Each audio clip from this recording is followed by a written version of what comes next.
Hey y'all, so I stopped by because I want to share the importance of always testing the spirit. And we need to test the spirit daily. Sometimes you need to test the spirit of the individual that you're talking to hourly. Sometimes in the midst of a conversation with someone, their mask can slip and they will reveal an entire different side of who they really are.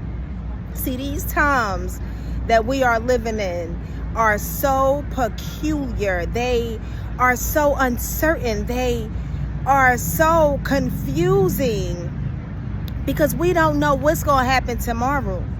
And although God encourages us to not worry about tomorrow because today has its own worries of its own, we are uncertain as to the things that's happening around us. We are uncertain in regards to our finances. We are uncertain in regards to our environment. We are just living in some times that are uncertain because of the stress that many people are under. They have the ability to switch up, and sometimes people go dark. Sometimes people lose their way. Sometimes people lose their belief. And these times are so uncertain, y'all. We have to be careful who we talk to. We have to be careful who we sleep with. We need to be careful who we eat with. We need to be careful who we allow to bring us water.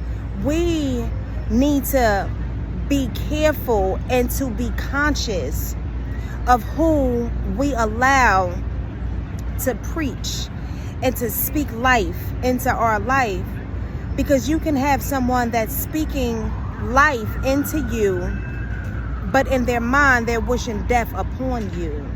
You can have someone that tells you that they love you when they're conspiring to attack you. You can have someone that claims that they want to see you successful, but in reality they're setting a stage for you to trip and stumble. They're setting a stage for you to fall on your face. See, remember I said that we are living in some times that are so peculiar. People are changing and they're changing rapidly.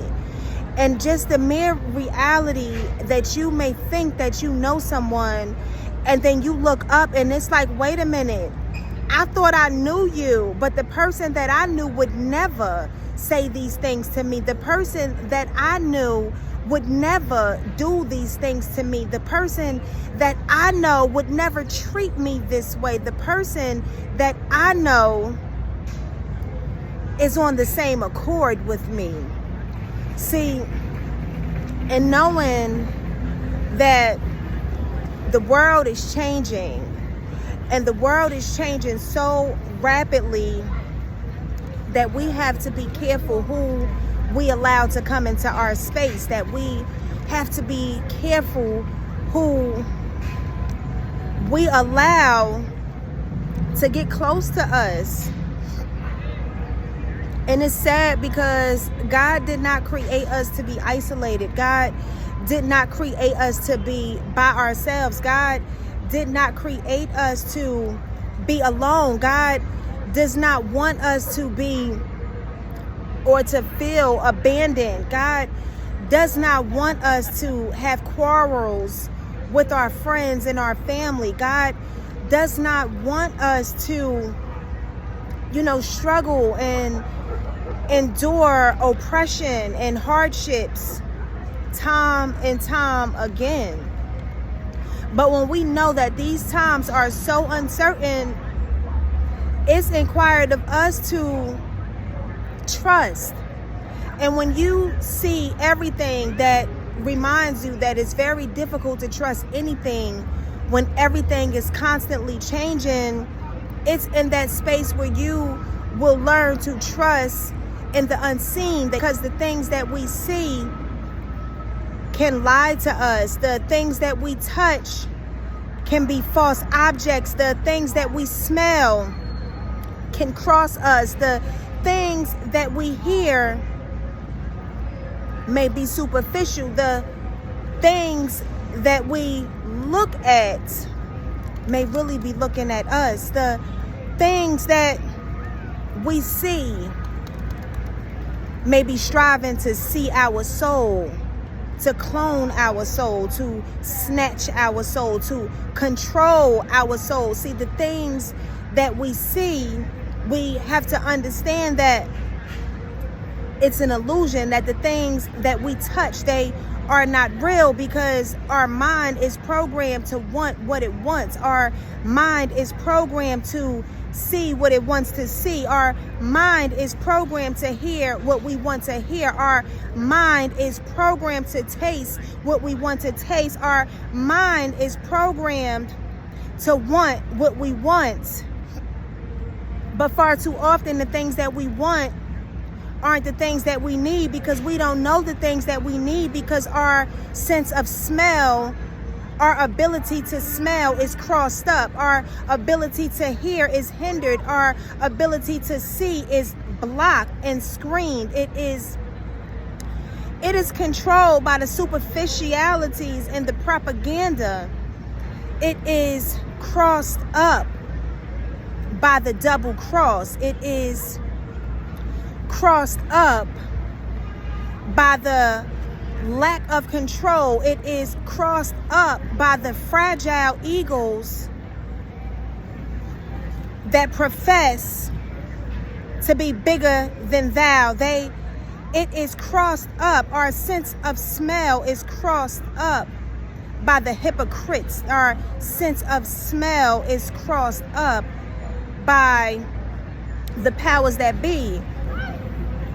See, when you open your eyes and understand that your sense of smell is crossed and your vision is screened and your ability to hear is blocked, your ability to taste is controlled, it's in that space where you will draw in and you will learn to understand that you will have to have a blind sense of trust. You will have to know that there is a power that is greater than us, that is bigger than us, and that power is God. And although these dark entities, they may seem to be getting ahead, they may seem to have the minds of our youth, they may seem to have the minds of our children, they may seem to have the mind of our parents, they may seem to have the mind of our pastors, they may seem to have the mind of our parents, they may seem to have the mind of the politics. See, when I was walking today, I seen someone with a shirt on and the shirt said, "Don't be a puppet." We don't ever want to be anyone's puppet. We don't ever want to get to a space where someone is pulling our strings. See, we don't ever want to move into an environment where we are someone's puppet, where our ability to hear, remember, if our ability to hear is hindered and we are someone's puppet, that means that our senses are out of alignment, which means that it doesn't make sense. And remember, if y'all remember in COVID, we had a change shortage. But if you also remember before Christ, in the old times, if you read the Bible and you see old movies, the currency was coins, right? So if our senses is restricted and our senses is cut off, remember our sense of smell in COVID was crossed. People could not smell, they could not taste. If your sense of smell is hindered, that means that your taste buds are blocked. That means that your ability to hear is crossed. That means that your ability to see is screened. That means that there is a screen, there's a lens that's covering your eyesight. See, some people say they will trust their nose and others say I will trust my gut. But if your digestive system is blocked If your intestines are calcified, how can you trust your gut? If your sense of smell is crossed, how can you trust your nose? If your vision is screened, how can you trust the things that you see? If your ability to hear is hindered, how can you believe anything that you hear? See, that's why we have to understand that we are not to believe anything that we hear, that we are not to believe anything that we see. Even this video, I want you to pray over it and use your discernment and use your spiritual eyesight to hear. Because see, when your spiritual eyesight is in alignment, that means that you will hear the things that I'm not saying. That means that you will see. You will see the intention. You will learn the parable of the message. See, when your senses is crossed, that means it makes no sense. That means that it is coming to a space of bankruptcy. That means that the currency is a non-factor because your senses are hindered, your senses are crossed. So if the senses are crossed, that means that it makes no sense. So to not make any sense, that means that it is bankrupt. That means that the lack of currency is voided. That means that there's no wealth transfer. How can the wealth transfer if the senses are crossed? How can it transfer if the ability to smell is crossed? How can it transfer if it's out of alignment? See, remember when I said that we have moved into the space of some very peculiar times, and these times that we're living in, they are so uncertain that you can't trust your gut. They are so uncertain that you can't trust your sense of smell. They are so uncertain that you cannot believe the things that you see. They are so uncertain that you have to question the things that you hear. They are so uncertain. But God is true. God is amazing. God will bring clarity. God will bring confirmation. God will always confirm the validity of a situation. And see, when I said that our ability to see, it is screened, that means that we have to censor the things that we are taking in. We have to censor and we have to ensure that we are not receiving unsolicited information. We have to watch our diet and be aware of the amount of propaganda that we are consuming.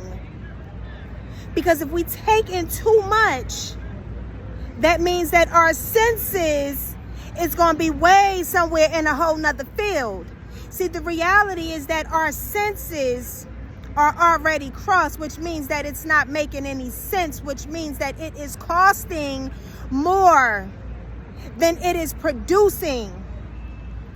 See, when you come to a space where your senses, which is your sight, your sense of smell, your taste, your hearing, the things that you touch, that's your five senses. The sense is also the coins. The sense is the head and the tails. That's God is the Alpha and the Omega.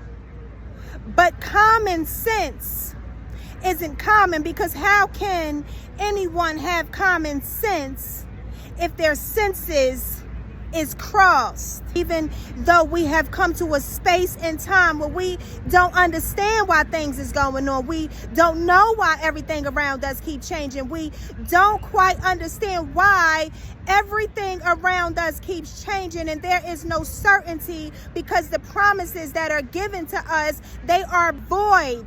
They are voided before they even come out of an individual's mouth. So see, we have to be careful who we allow to lead us. We have to be careful who we allow to teach us. We have to be careful who lies that we are believing. Because it's those very lies that are planted inside of us. They lie dormant within. These lies, they lie dormant on the inside of us, and eventually they start to show up in your face. Your face will be gray. Your eyes will be puffy. You will sleep and wake up feeling that you have not went to sleep. You will start to see the lies that are dormant on the inside of you. They will start to show up in your life, these lies that we have become accustomed to believing. See, true wealth is health. And when we get to this space and we understand that God said, do not worry. And when we move into that space where we know that God told us to do not worry, that means that we will not worry about anything financial. Because remember, in COVID, it was controlled. God said, do not worry about the food that you will eat, because the birds, they eat. God said, do not worry. See, these times that we are living in, they want us moved into a space of fear. They want us living on the edge. They want us uncertain. But God brings certainty. God is true currency. God is the wealth. God is the wealth that is in us. God is that health, that abundant wealth that will heal you when you are burdened with the cares of life. That is the wealth that will restore your mind when you feel that you've come to a space where you can't take no more. That is the wealth of knowing that you will have the strength to continue to rise when everything around you is designed to make you fall. See, that is the wealth of knowing that God is power. And when you lock into that space and know that God is power, you will understand that even though your senses may be crossed, your common sense may be screened, your sense of smell may be hijacked, your ability to think clearly may be confused. So I stopped by to tell you today that even though these times are uncertain and your senses may be crossed, that God is the true wealth. When God is the wealth, you know that you're going to be all right, and that you will have the strength to continue to rise and step over every trap that was designed for you to fall in. I do pray that you have an amazing, blessed, and prosperous day. If you have stuck with me this long, don't forget to hit the subscribe button to my channel, hit the thumbs up button, and drop a comment for me in the comment section below and tell me your thoughts on this video. On that note, I'm going to go ahead and sign off, and I'm going to catch up with y'all in the next one.